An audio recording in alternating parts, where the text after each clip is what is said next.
beautiful day in the neighborhood, a beautiful day for a neighbor. Could you be mine? Would you be mine? Won't you be my neighbor? Yeah. Don't you love that? Yes. Yes, queen. Yes, queen. Yes, queen. Sharing is caring. Shares it with all of my friends. All right. Thankful Thursday, June 9th, 2022. Welcome to Live with Lil. So excited for you all to be joining me. And by all, I mean me. I'm important. I am my favorite cheerleader. But I love doing it. I absolutely love doing this. And whether people watch or don't watch is not going to hinder me from just enjoying my morning of looking up some positive stuff. Yeah. It's wash my hair day. I wash my hair only every 4 days. It's a little greasy right now. I'm sorry if my hair looks that way this morning. I do believe in only washing my hair periodically. Keep it from getting too dry. And, yeah. Moving on.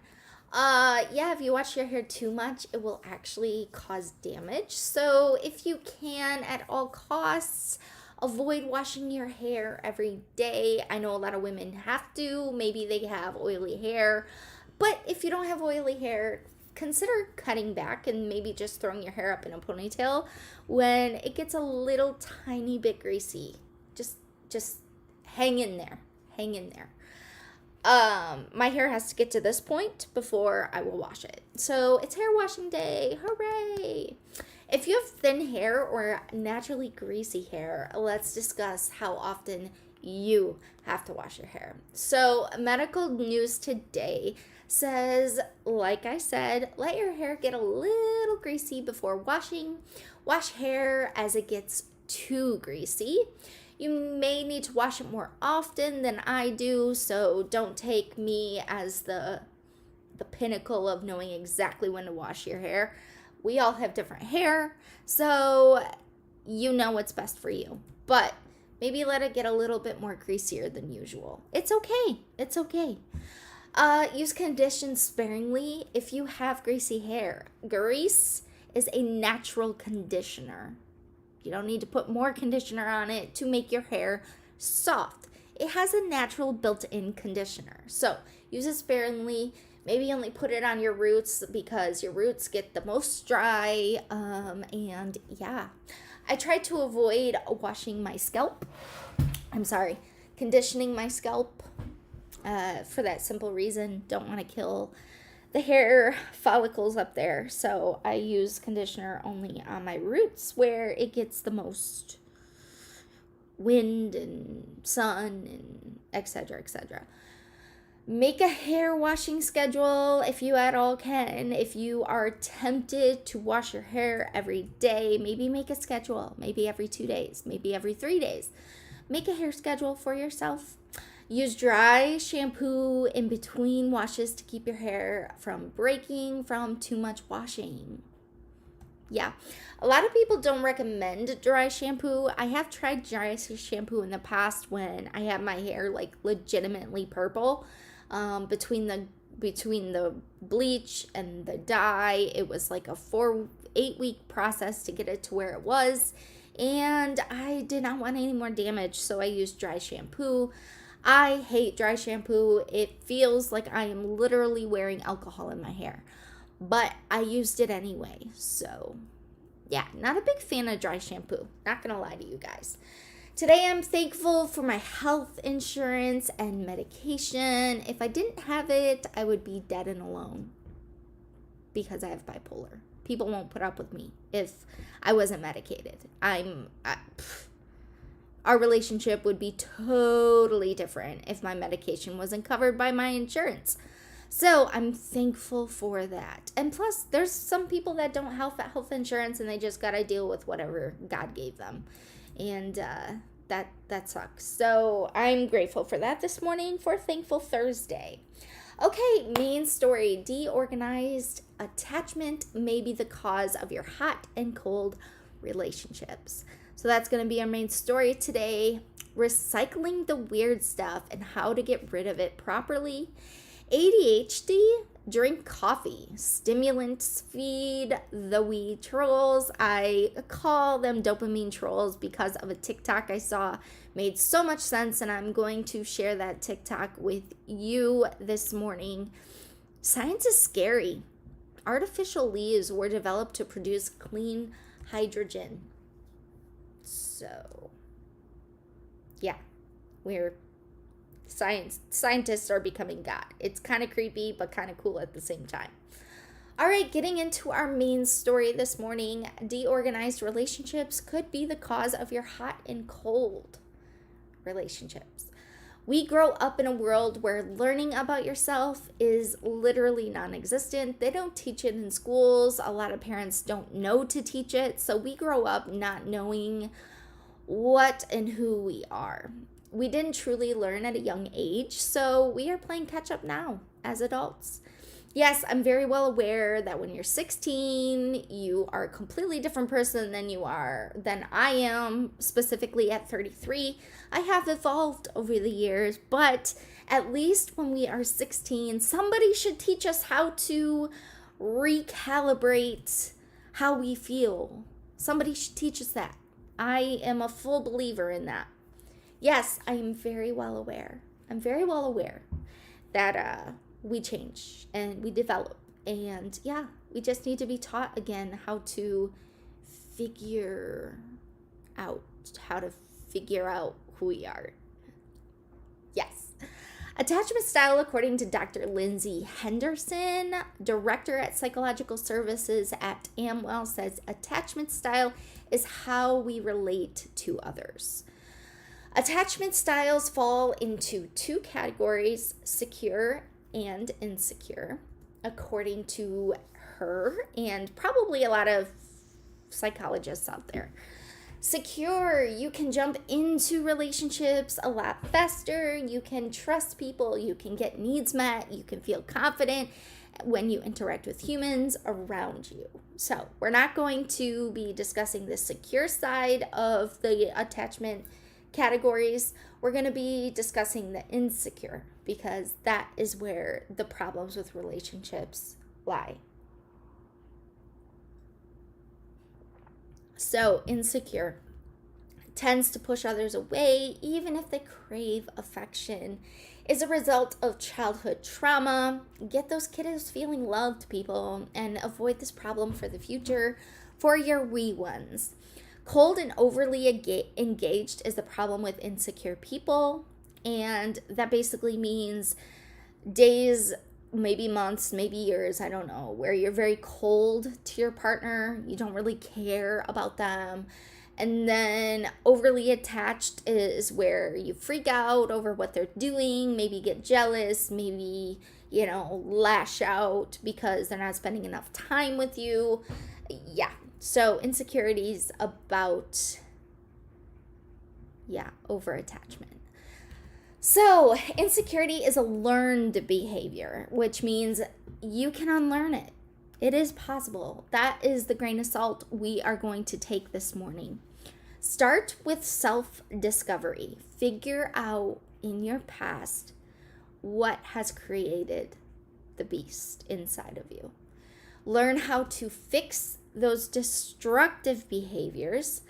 Attend CBT, cognitive behavioral therapy. I talk a lot about CBT on my lives simply because I 110,000% believe it works. I was taught it and it's life-changing. If you don't know what CBT is, it basically teaches you how your brain functions, why it thinks the way it thinks, what your values are, what your boundaries are, what you desire. It teaches you how to do all of that. So, big fan of CBT. Fearful of neglect is the main cause of insecure attachment. So let's discuss the neglect part of insecure attachments. Neglectful thoughts and how to combat them. Roughly 30% of all persons suffer from neglectful or avoidant attachment behavior. So you're not alone. 30% of people suffer from avoidant, neglectful, annoyant, avoidant, frick, attachment. In early years, children learn to take care of themselves when their parent is no help with their emotions. Hence why you can't trust others and their thoughts, because you have been left alone in the past. Growing up, your parents didn't talk to you. Growing up, your parents didn't meet your needs, didn't buy you socks when you needed socks. Had to come up with creative ways to get what you needed to get. All of that stuff can come up to this problem with having relationships. Understand you minimize the importance of emotion and try to avoid emotion at all costs. Sometimes emotions hurt. They do. So somebody who is already insecure doesn't want more insecurity. So they're going to avoid emotion as much as possible, which might look like a narcissistic kind of personality because you're trying to avoid the feelings of the relationship. Withdrawing from others is a coping mechanism, and you may put your thoughts somewhere else.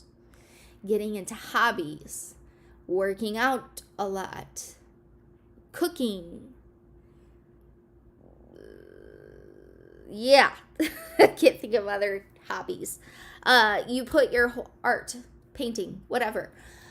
You put your emotions into things that won't talk back. You put your emotion into things that won't cause stress in your life. And that is where your relationships lie. You aren't capable of having a true companion in your life because of trauma. Or not trauma, maybe trauma. I don't know what you really call detachment at a younger age, but yeah, that's where that comes from. All right, so seek the silence. Start writing down your thoughts and feelings and take into consideration why you feel this way. Work with a professional if possible. If not possible, find some YouTube clips to get your day going, maybe some inspirational little tidbits for you every morning, like I do, and really take into account why you feel. Focus on your core values as an individual and communicate them to others. This is the perfect way to find your soulmate. You need to be open with them early on into the relationship. Don't wait until later to have the conversations. Nip that in the bud right away before you get attached to the other individual. Spend some time dating them. Spend some time looking into their past and understanding what makes them do what they do, because we all have triggers. We all have reasons why we are the way we are. So that is exactly importante.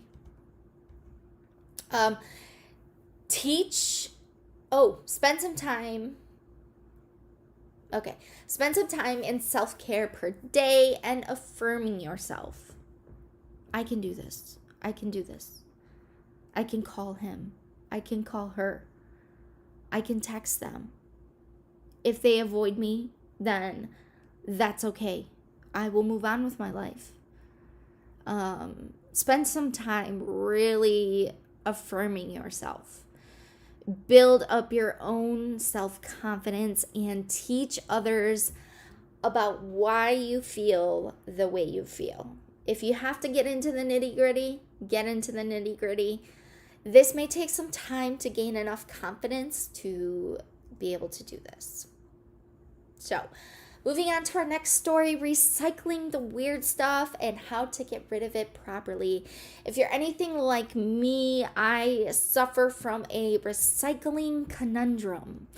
We don't live in a big city, therefore, we don't have very many good recycling programs. I have one $10 a year recycling program where I am allowed to put cardboard, hard plastics, tin, all in this recycling bin. I put it out on the side of the road on Tuesdays. They come pick it up, and awesome.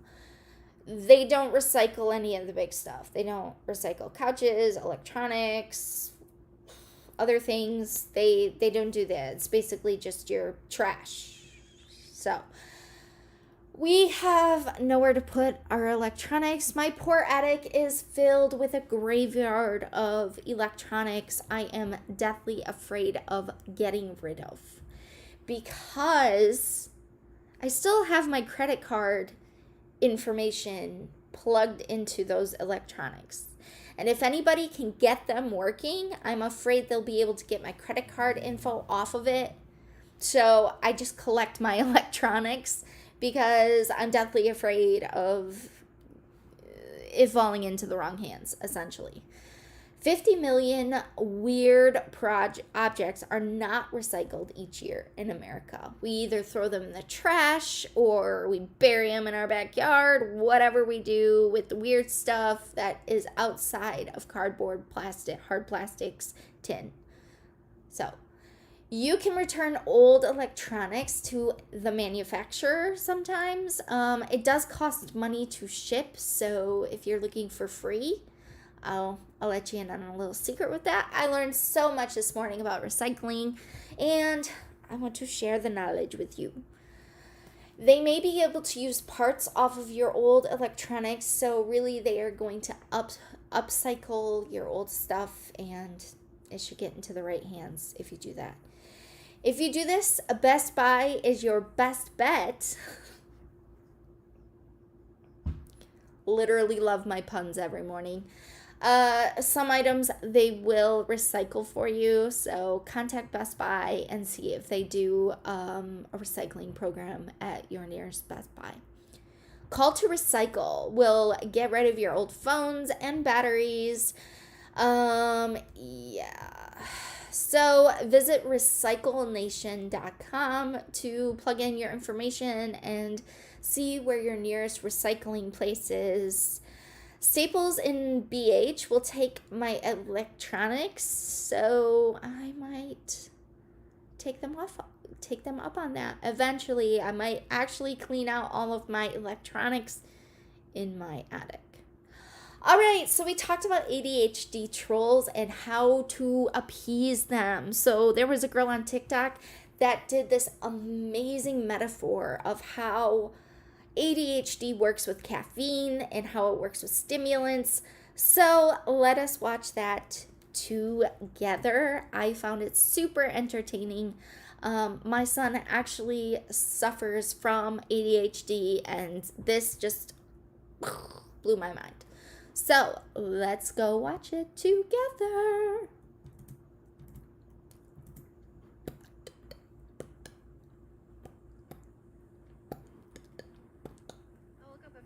Today and couldn't sleep, so I chugged this coffee and went right back to sleep.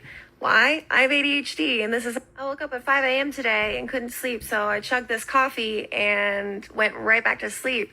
Why? I have ADHD, and this is how I can explain it to you. Imagine for me, if you will, that this is your baseline of functioning. Everything at this level here is working correctly and properly in your brain. Now imagine that below this level is a sewer system. Yes. And in that sewer system lives tiny dopamine sewer trolls. And they just frolic all around down there until they get what they want. What do they want? Dopamine. Now, remember that baseline we were talking about? That's ground level. Everything on ground level or above is normal functioning. There's no dopamine trolls there. When your dopamine trolls are not fed, they will pull you down into those sewers and make you do all kinds of things until they get fed and shut the hell up. Once they're fed, they go to sleep. And then you can crawl out of that sewer, pop your little head out like you're that guy in Sesame Street, and just go on with your life, like with everybody else up here on the normal functioning level in life. Now, listen, these dopamine trolls are picky and incredibly non-specific in telling you what they need to be fed. Some days it's food. Other days it's alcohol or substances. Sometimes it's movies, TV, TikTok. And they're assholes because they won't just tell you what they need. So some days you'll try all those things and none of them will work, even if the day before they worked fine. Now, how the hell does coffee come into play here? Well, coffee has caffeine. Caffeine is a what?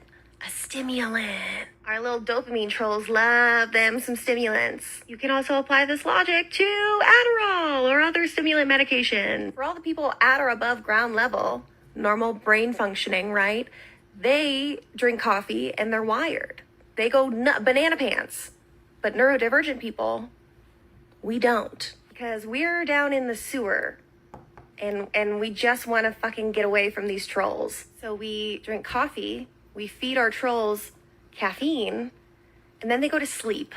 And they let us crawl out of that sewer lid into ground level everyday functioning. While I don't doubt that you fully understood my beautifully, exquisitely crafted metaphor, it's like this. This is your brain's baseline. Oftentimes, neurodivergent people are below it, and neurotypical people are at it or above.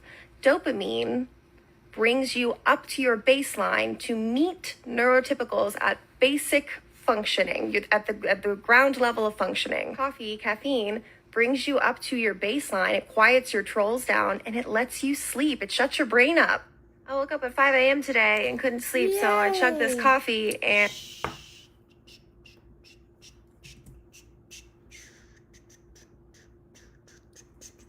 So yeah, feed the trolls. Feed the trolls. It took me a very long time.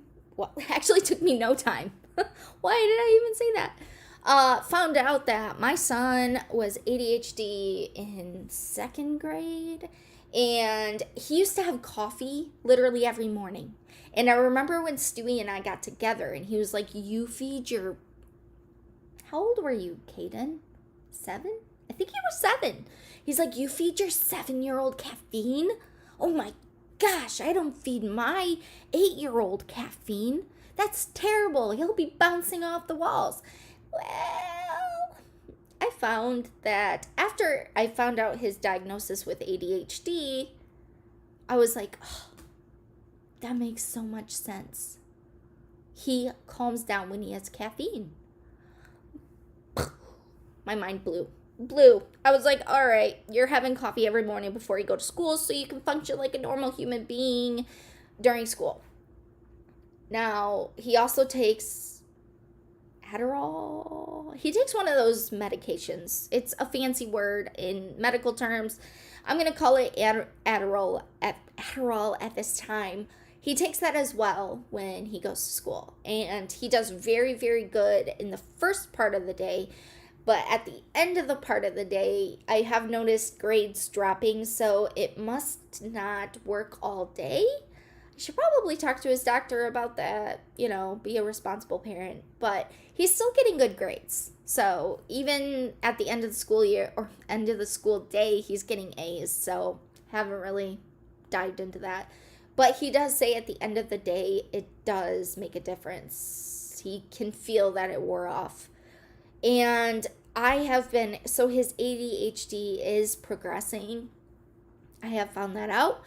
And so we've been having to give him his medication even on weekends. We used to just give it to him during school, but we are finding that he is having a very hard time following through on chores, on lists, on things he has to do, on responsibility. He is struggling even at home with ADHD now. He's always bouncing off the walls. He's always running. He's like the skinniest kid known to man because he only has one speed, and that is just moving constantly. Back, forth, back, forth, back, forth. And it's funny because we have security cameras in our house. And one time we had the security camera armed inside the house, and KJ was alone. And we literally could watch him trigger the security camera back, forth, back, forth, back, forth. He didn't stop moving. And yeah, so he has ADHD and he does struggle. And I also give him coffee. So don't judge.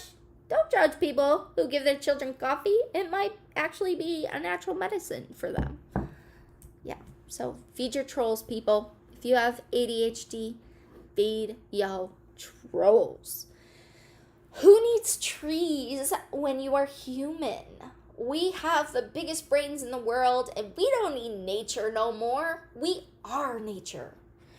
There has been an attempt to lower our carbon footprint with science, which sounds like sci-fi, but it ain't. It's not science fiction. It's real life.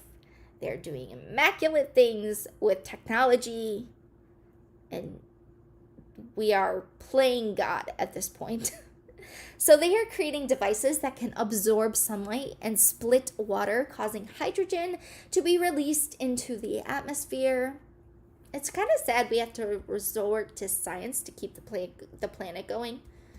Like, we're failing. We're failing the world. We're failing God. We're failing everything that God gave us. So, thank you, scientists, for helping us not kill ourselves.